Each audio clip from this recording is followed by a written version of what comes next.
Smoke signals from around the campfire. So, hi, I think I've been on Campfire before. My name is Indra Adnan, and I'm the co-initiator of The Alternative UK, which is a new political platform, been going for a year and a half now, and it's trying to answer the question, if politics is broken, what's the alternative? Yeah. Well, I just think, for me, in the last 2 weeks, literally, things have focused, enormously. So, suddenly the urgency of our visions has got to be materialized. And what I'm seeing still is that so many of us are working with a similar vision, but we're still working in parallel projects, and we're still actually serving a very siloed landscape. And by that I mean people who have always worked together seem to be still working together in pretty much the same groups, but trying to expand their groups with the sort of sense that they are the center of any change that's possible. So this idea of transformation is still coming from, we need to work harder to transform the landscape, and not really, which is something we're trying to land, but I can't pretend that we even know how to do it, but we're trying, which is it's already there. Right, everything we need to transform the situation is already there. So how do we wake up to each other and start to collaborate in ways we've never collaborated before? That's the issue for me. And when we can do that, what you'll have is this ecology of actors reaching from right at the top, right from the people who've always had the expertise, but right to the bottom, to the people who are feeling the impact of everything most, and who are the most vulnerable to being sort of instrumentalized by money. Right, so what we saw, and I'm still grateful, I'm going to say I'm grateful for what happened with Brexit and Trump, because it just showed up the people in a way that they were just invisible before, and also it showed how they could easily be used by power, as power exists right now. And so, it's if we don't step into that space ourselves and say, let's create real value in these spaces with these people, then we won't be able to change the direction, literally, of our planet, in my view. What do you think shifted in the last couple of weeks? Well, for me, it was this IPCC report, which has taken the backdrop. Well, for us, it was never a backdrop, and most people that we're working with were focused on this, right? The fact that our planet is burning. It's literally, we are fiddling while Rome burns. And it continues to happen. So we continue to get manifestos from our politicians that sort of mention green something, or as an afterthought, or as a sort of to make it look more attractive.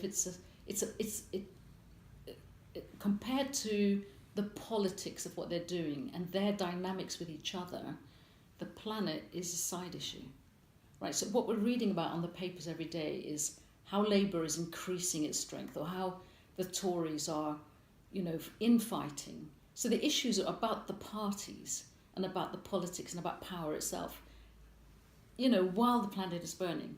And all of that just allows this huge economic paradigm that we're all enslaved to, which is the growth economy. It just allows it to continue unchecked, uncorrected. It's, in a way, it's so obvious and it's so amazing that it's allowed to continue. And of course now it's not allowed to continue, because people are literally taking the government to court now for the gross betrayal. I mean, literally, our politicians have failed us. And this is at a global level. They have failed to correct the fact that our planet is self-destructing to the point we can hardly do anything about it anymore. It's mind-boggling. And yet, the Sunday papers last weekend, the only coverage of that report was a quarter page in The Observer. Yeah. Well, and the shocking thing, Pete, really is even our favourite papers, mention it as a side column on the front page. And the real issue is, what Kate or Meghan is wearing, and what Boris Johnson said to Theresa May. I mean, Yeah, I mean, luckily I haven't just had a cup of coffee because I'm often in tears about it. I cannot believe it. Yeah. Well, we saw George Monbiot in Bristol last week, and he was getting quite agitated about celebrity and the whole distraction of celebrity and the way it's used as a sort of opiate for the masses. It is. It's distraction is the issue, but you have to ask yourself what is the purpose of that distraction? And it's not. I don't think it's the media, the evil media trying to do this to people. No, it's just they're caught up in it as well. They are distracted. They are in a business model where the only thing that matters is that they sell papers. They're all distracted and addicted to something we have to wake up from. And he made the point that 50% of the articles, I don't know if this is strictly a percentage truism, but are about actors. Actors being celebrity actors, you mean? I guess just actors in the broadest sense. Yes. Yeah. Rather than real life issues. Exactly. It's a performance. Everything is a performance, and it's just you have to put it away. That's the only way that I find that I can act, is to put it away. I maybe have a quick look in the morning to see what they are up to, so that I know what the context is. But I can't engage with it because it's a waste of all of our time. If you try to correct that, it's like trying to hop on a bus that's already moving, and you're just going to fall off. It's not worth your time. That's not the best thing to do. You may as well start walking to your destination, because at least you'll get there. Well, will we get there? That's the question. Yeah. Be an opportune time to ask you what you're up to with the alternative, and also relating to what we're doing with Campfire. Yeah. For me, the challenge is keeping the continuity. Yes. And we have some great meetings, and then it's keeping the conversation going. Really. Yeah. I mean, I'm watching all the time what you're doing, and in a way, I feel like we're sort of brothers and sisters in arms, because we're both, we're both trying to cycle, to the point where the energy is up so much that it's actually running itself, and it's easy to get tired, to be honest. But the clarity is there, and I see the clarity of what you're doing is, and the clarity of what we're doing is getting sharper. So that's helpful. So what we're still doing this three-pronged approach, which is, one, we produce the daily alternative. So every day we're showing another piece of what the 98% is up to. So creating a new narrative of what's possible, right? So whether it's initiatives to do with human or personal development, or whether it's social trends, new social enterprises that are solution orientated social enterprises, or even global level initiatives and projects that are going to end up making a difference to what we're talking about. And we're always trying to tie those things together. So we're just trying to generate a new narrative that goes right into the future and says, actually, if you look at it from a future point of view, things could go well, but we still have to focus people's minds as to what to do in the present moment. That's one thing.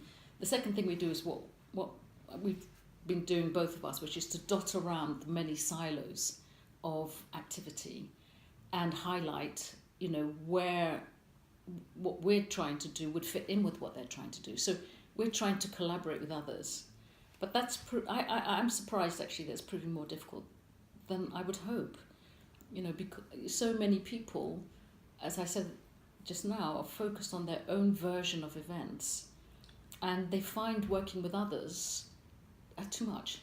It's like, can't afford the time to do that. I've got to focus on this thing, and that's potentially fatal for us, because now is the moment of collaboration, and there's a sense of a zero-sum game. So if I do something with you, I'm losing time doing something with me. Whereas in reality, if we work together, 2 + 2 = 5. We reach more. We create a whole new possibility by working together. So trying to identify what we call this ecology of actors, who are all working in different pieces of a 3 or 4 dimensional puzzle, is the task, right, of that piece of the thing. And then I still think the most important thing we're trying to do is run collaboratories on the ground.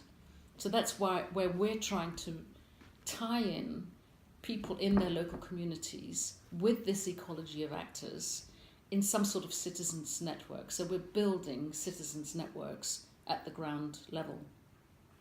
And where that's important is that these are the very people who are most vulnerable to, the business or the power, the moneyed power that is trying to instrumentalize them. All right, so whether that's for a far right kind of initiative or, any sort of increasing, in fact, the powerlessness of people, by making emotional appeals to them. So populism actually disempowers most people. It just makes them angry or upset, or, their distrust of the moment is greater. I mean, that's where chaos is going to arise when this planetary impact really hits. I mean, there will be chaos. So we feel it's our job to get in amongst that level and help people to organise themselves. We call it creating the conditions for self-organisation. So by opening collaboratories, we are mixing deliberately people who feel completely excluded with the civil society organisations, with the social enterprise, we're trying to mix them in that space and find each other so they can find each other. Again, it's the continuity conundrum, isn't it? Because we did, last summer, we did about a dozen campfire conversations, and a local beacon started up, which is very similar, which we hope would empower people and get people together at local level. But again, there hasn't really been the follow-through I was hoping for from that. So perhaps the answer is to go for one bigger festival that doesn't risk a lot on infrastructure, but it's just about people coming together in the simplest way and giving them a platform. Yes. And we tried the open space format with Campfire in August, and I think that's a good possibility for actually pulling together a truly democratic sort of gathering. Yeah.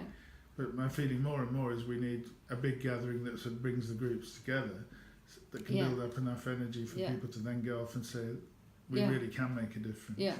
No, I agree with you. And I think that, where we really appreciate everything you're doing is that there's a story about people coming together that makes other people think, well, it's if they're doing that, I could be doing it. So and your whole how can I put it, the whole sense, the visceral sense of it being fun and warm and to do with relationship and all of that, that's a great part of the narrative. And I feel that giving people the sense it's happening everywhere is part of them wanting to do it themselves. But there's going to be a moment where it takes off, we're still at the embers part of it, and the flames aren't really rising yet, but we have to keep blowing on the embers. I know it's a game, but I think where we would be different, or where we're fulfilling a different piece of the puzzle, is that a lot of the people we're bringing in wouldn't even be up for open space. I mean, they're hardly up for entering through the door, many of them. And we failed, in some cases we failed to get them to walk through the door because they don't trust us. They don't know what we're up to, And we've had some hilarious situations, where people have said, "Oh, I'm not sure what are you doing here anyway?" And they know we're from London, and obviously I sound, middle class and whatever. Why should they trust me? So I don't even. What are you doing here? I think you're trying to brainwash me. That's what somebody said. Another person said, "You here to steal our cars?" I mean, literally, they didn't know what we were doing there. So what we've done, and what we always wanted to do was to identify people on the ground in Plymouth who will now run the collaboratory. So luckily, it started to happen. So we've had some great people come forward to hold the second part of the collaboratory in Plymouth, for example, which is called the Inquiry. So we started in June with something called the Friendly, which is literally an open hall with food and drink, and come and we'll just put some very broad questions, and it's just quite fun. The Inquiry is where you get down a little bit more to, let's have a think now, what we're thinking about our community and what we're dreaming of for the future.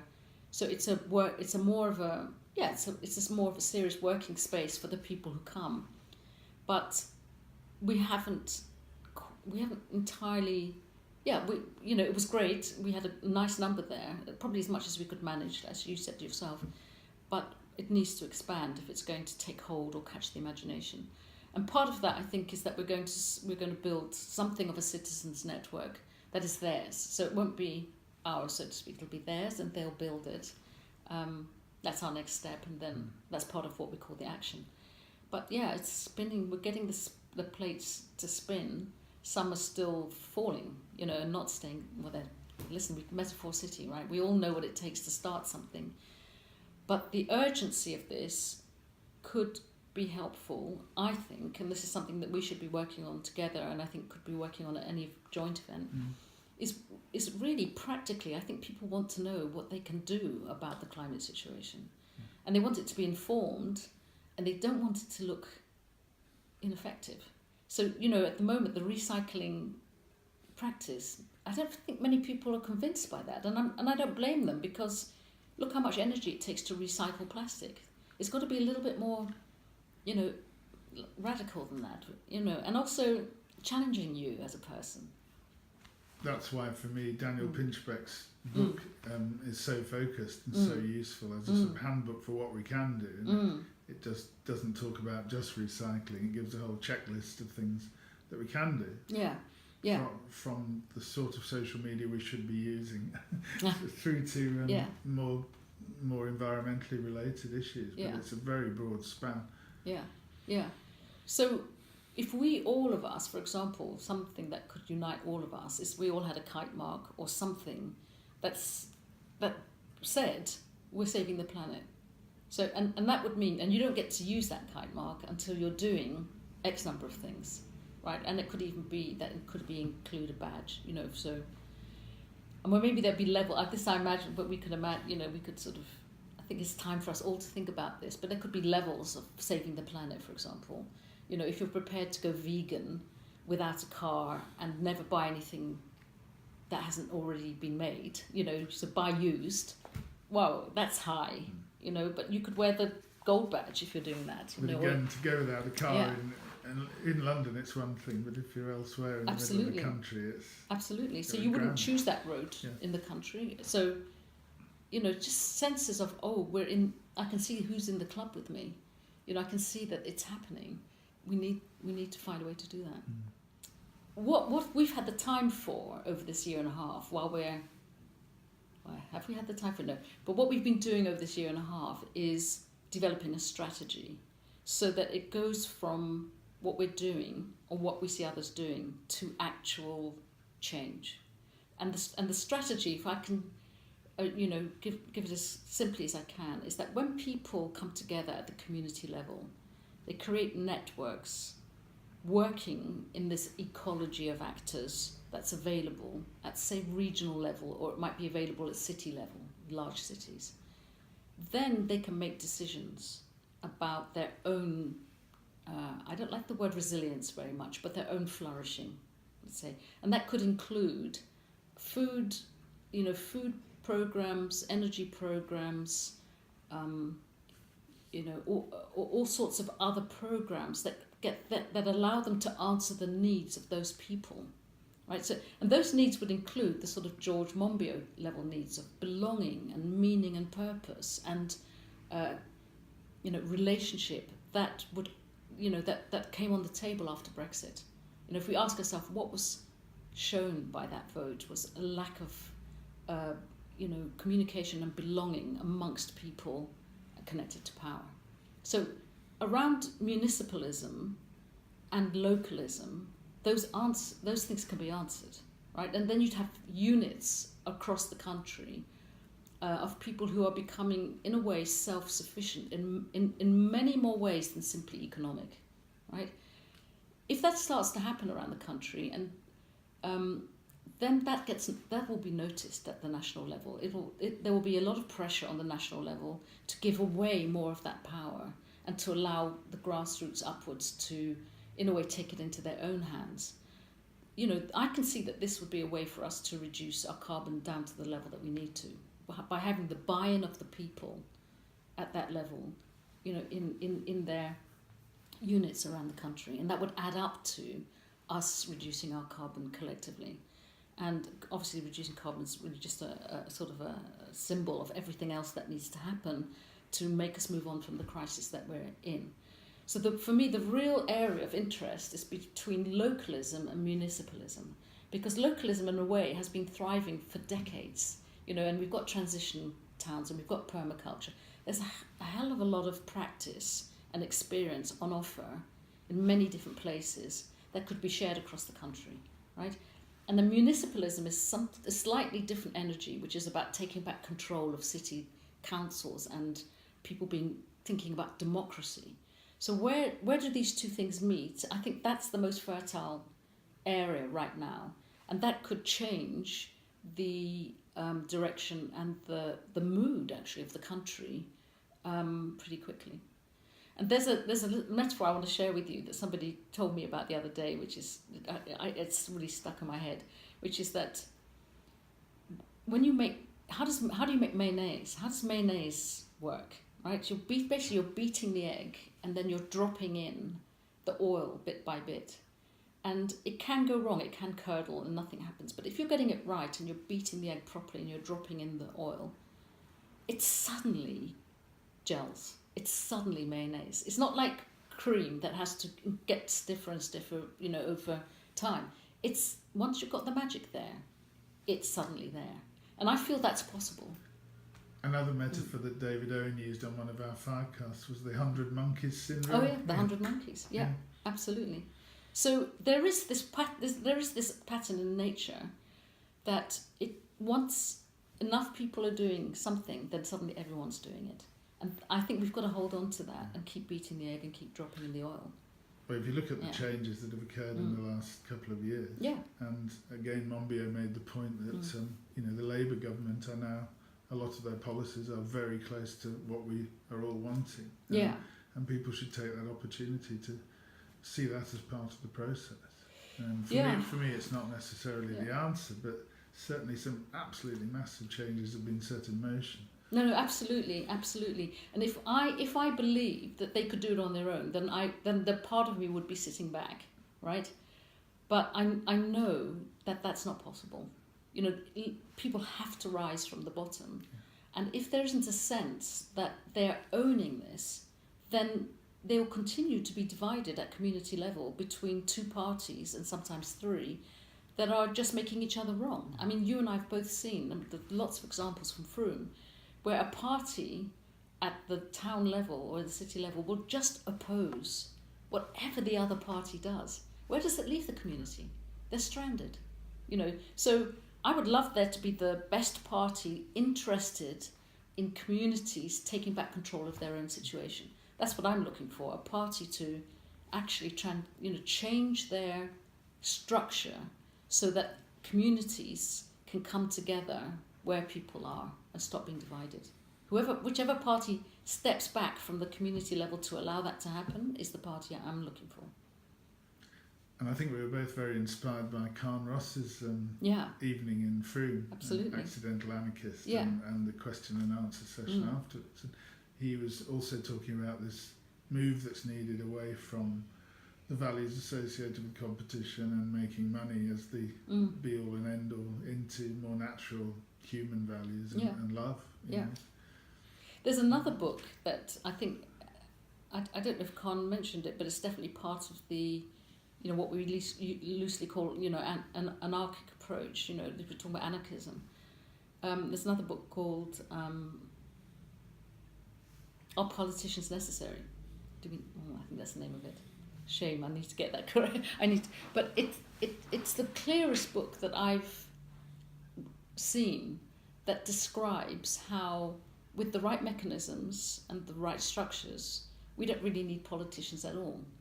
So using the principle of sortition, which I don't know how many of your listeners would know, that's about taking the electoral roll and randomly selecting a group of people to tackle a problem. One of our members, Patrick Chalmers, is a big advocate. Right. I know Patrick Chalmers. And so sortition for me is like a sort of golden, egg, that could give rise to so much more sense of people trusting people and allowing processes and valuing deliberation. So that the 6-month period that they have to consider a project, consider a proposal, and come to a really carefully considered answer is what we need to champion in our politics. This idea that we can just tick a box and say what we want doesn't give us any credit as human beings, that we have multiple capacities for making good decisions about things. It takes time. Yeah. So if somebody came to you and said, what can we do to make a difference? What would your quick reply be? Become an active citizen. That's what I would say. Find the best way for you to take part in your region or town or city's self-organisation. Help people to feel that they are capable and that the future depends on them. And then, reach out to platforms, whether it's Campfire or The Alternative or others, that are linking all of those initiatives up in a networked way across not just the UK but Europe, the planet, because it takes that networking of all of these initiatives for us to actually change the course of our history. But it's possible. It's possible. It's been possible in a negative way. We've seen that with the power of something like ISIS, for example, or the power of the right-wing narratives, or even what Trump has managed to do to the entire planet in a way, change the story. We're capable of changing the story in a much more powerful way, given that we are the 98%. How is it that we feel so powerless? That's a story that we all have to get over. So yes, find the way to feel your own power. That's the way. That's the wake-up moment of 2018. Thank you, Indra. Thank you. You have been listening to a Campfire Firecast.